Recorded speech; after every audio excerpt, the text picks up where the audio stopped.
Hi, I'm Oluwakemi. I'm excited to have you here again. This is JAMB Physics 2017, which goes thus. A stone of mass 0.8 kilogram is thrown upward with a velocity of 60 centimeters per second. Calculate the potential energy attained at the maximum height. With a given gravity as 10 meters per second square. Okay, so now let us understand some basic concept. All right, so the stone was thrown, okay, so it left the bottom, was thrown.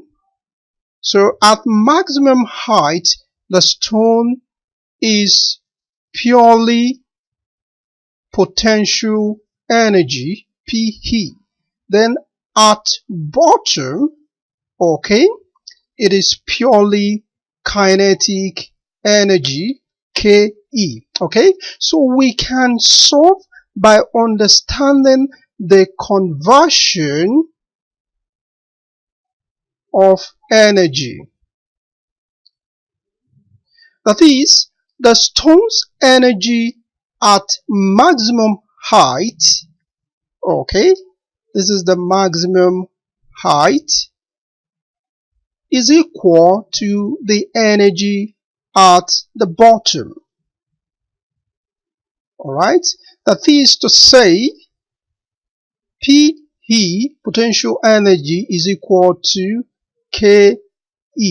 Alright, and as we know, the kinetic energy is equal to 1 over 2 by the formula 1 over 2 mv squared.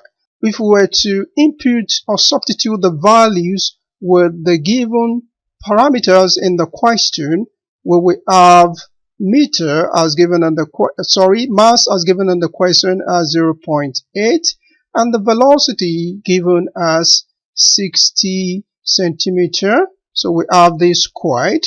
All right, so if we punch these on a calculator, we're going to arrive at 1440 joules.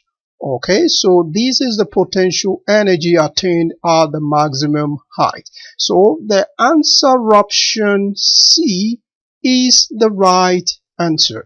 Thank you for watching. See you in the next video. Bye bye.